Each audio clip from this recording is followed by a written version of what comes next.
all eyes were on Donald Trump today at the United Nations because people wanted to see if he was going to be laughed at like he was the last time he was there. But the real remarkable speech came from Lula da Silva, president of Brazil, who spoke actually right before Donald Trump did and used his first 5 minutes to warn Trump that his quests for authoritarianism will not go unpunished if it exists in a real democracy. Let's watch.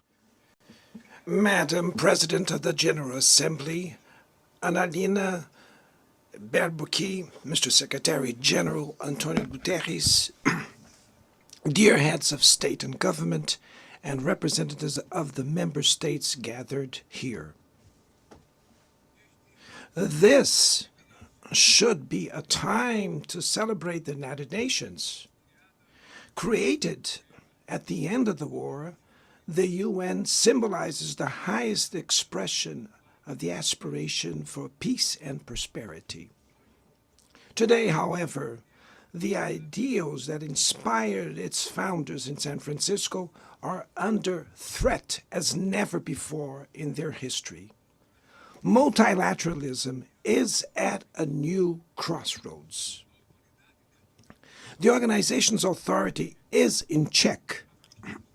We are witnessing the consolidation of an international order marked by repeated concessions to power play, attacks on sovereignty, arbitrary sanctions, and unilateral interventions are becoming the rule.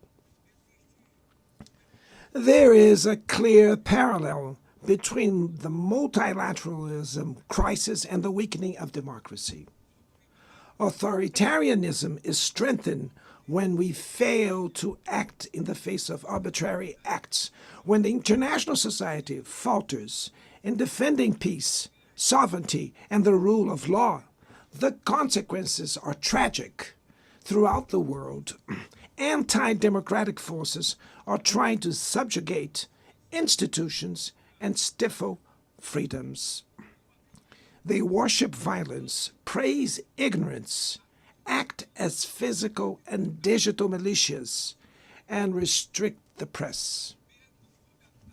Even under an unprecedented attack, Brazil chose to resist and defend its democracy, regained 40 years ago by its people after 2 decades of dictatorial governments.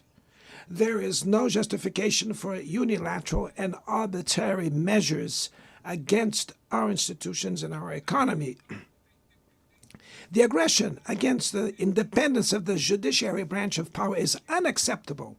This interference in domestic affairs is aided by a subservient far right who is nostalgic of past hegemonies. False patriots plan and publicly promote actions against Brazil. Peace cannot be achieved with impunity. A few days ago, and for the first time in 525 years of our history, a former head of state was convicted of attacking the democratic rule of law. He was investigated, indicted, trialed, and held accountable for his actions in a meticulous process. He has the right to defend himself was secured, a prerogative that dictatorships deny to their victims. Before the eyes of the world, Brazil sent a message to all aspiring autocrats and those who support them. Our democracy, our sovereignty are non-negotiable.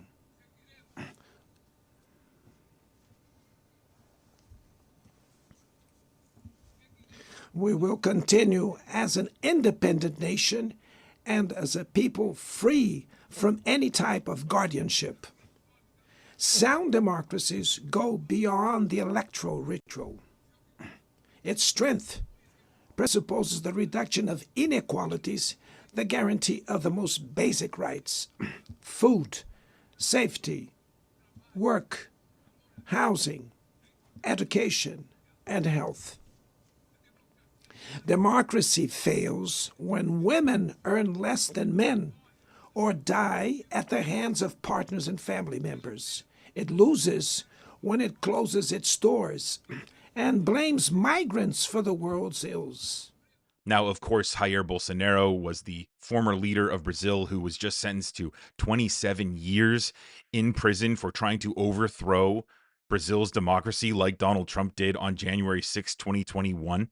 There's a reason why Da Silva didn't use Bolsonaro's name, because there are so many similarities between Bolsonaro and Donald Trump. Worshipping violence, praising ignorance, acting as a physical and digital militia, restricting the press, aggression against the independent judiciary branch, aided by a subservient far right using nostalgia of hegemony. False patriots planning and promoting actions against the country. And then, of course, blaming migrants for all the ills of the democracy. Now, Donald Trump responded kind of, sort of, in his speech, but he did it in a weak and pathetic way, praising Lula da Silva and then attacking him. I was walking in and the leader of Brazil was walking out. We saw him and I saw him, he saw me, and we embraced. And then I'm saying, can you believe I'm going to be saying this in just 2 minutes? But we actually agreed that we would meet next week. We didn't have much time to talk, like about 20 seconds. They were in retrospect, I'm glad I waited because this thing didn't work out too well. But we did talk, we had a good talk, and we agreed to meet next week, if that's of interest. But he seemed like a very nice man, actually. He liked me, I liked him. But if you, and I only do business with people I like. When I don't like them, I don't like them.